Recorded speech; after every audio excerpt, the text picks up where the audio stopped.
Jesus called his 12 disciples together and gave them authority to cast out evil spirits and to heal every kind of disease and illness.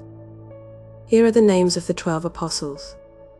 First, Simon, also called Peter, then Andrew, Peter's brother, James son of Zebedee, John James's brother, Philip, Bartholomew, Thomas, Matthew, the tax collector, James, son of Alphaeus, Thaddeus, Simon, the Zealot, Judas Iscariot, who later betrayed him. Jesus sent out the 12 apostles with these instructions. Don't go to the Gentiles or the Samaritans, but only to the people of Israel, God's lost sheep. Go and announce to them that the kingdom of heaven is near. Heal the sick, raise the dead, cure those with leprosy, and cast out demons. Give as freely as you have received. Don't take any money in your money belts, no gold, silver, or even copper coins. Don't carry a traveler's bag with a change of clothes and sandals, or even a walking stick. Don't hesitate to accept hospitality, because those who work deserve to be fed. Whenever you enter a city or village, search for a worthy person and stay in his home until you leave town. When you enter the home, give it your blessing.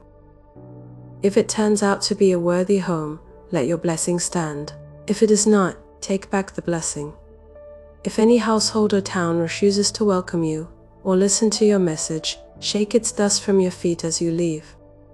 I tell you the truth, the wicked cities of Sodom and Gomorrah will be better off than such a town on the judgment day. Look, I am sending you out as sheep among wolves, so be as shrewd as snakes and harmless as doves. But beware, for you will be handed over to the courts and will be flogged with whips in the synagogues. You will stand trial before governors and kings because you are my followers. But this will be your opportunity to tell the rulers and other unbelievers about me. When you are arrested, don't worry about how to respond or what to say. God will give you the right words at the right time. For it is not you who will be speaking. It will be the Spirit of your Father speaking through you. A brother will betray his brother to death. A father will betray his own child, and children will rebel against their parents and cause them to be killed.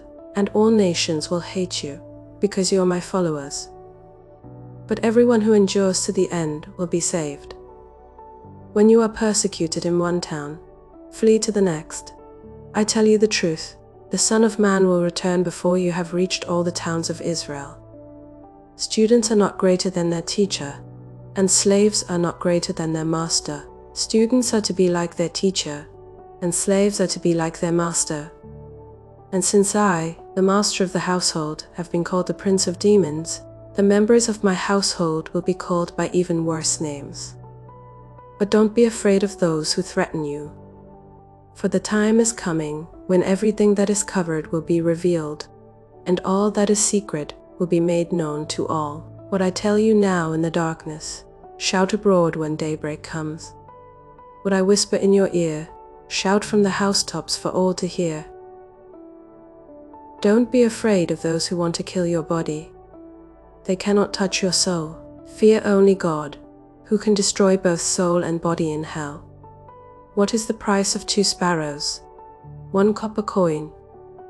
But not a single sparrow can fall to the ground without your Father knowing it, and the very hairs on your head are all numbered. So don't be afraid. You are more valuable to God than a whole flock of sparrows. Everyone who acknowledges me publicly here on earth, I will also acknowledge before my Father in heaven. But everyone who denies me here on earth, I will also deny before my Father in heaven.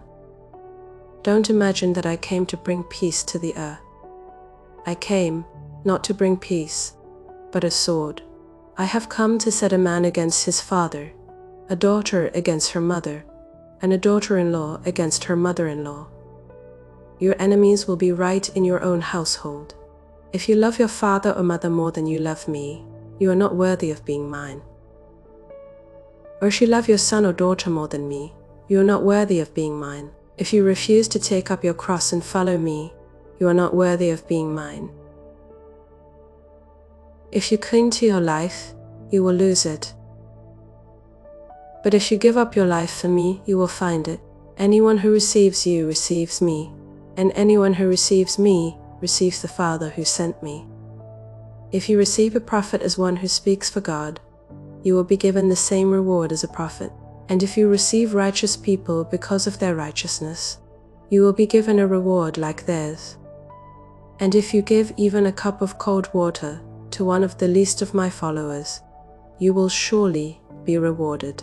When Jesus had finished giving these instructions to his 12 disciples, he went out to teach and preach in towns throughout the region. John the Baptist, who was in prison, heard.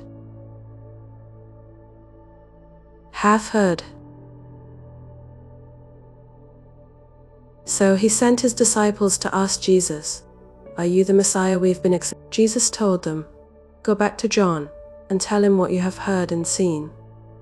The blind see, the lame walk, those with leprosy are cured, the deaf hear, the dead are raised to life, and the good news is being preached to the poor." And he added, "God blesses those who do not fall away because of me." As John's disciples were leaving, Jesus began talking about him to the crowds. "What kind of man did you go into the wilderness to see? Was he a weak reed, swayed by every breath of wind? Or were you expecting to see a man dressed in expensive clothes? No, people with expensive clothes live in palaces. Were you looking for a prophet? Yes, and he is more than a prophet.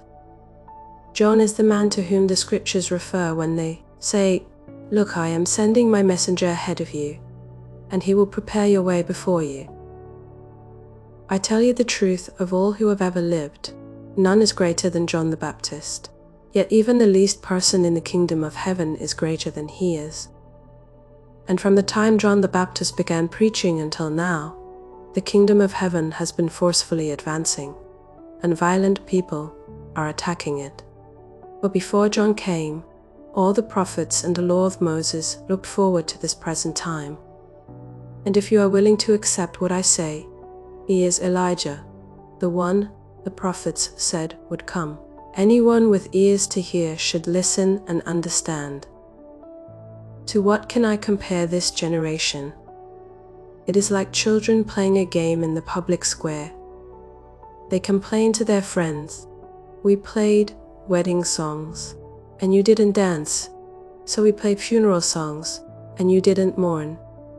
For John didn't spend his time eating and drinking, and you say, he's possessed by a demon. The Son of Man, on the other hand, feasts and drinks, and you say, he's a glutton and a drunkard, and a friend of tax collectors and other sinners. But wisdom is shown to be right by its results."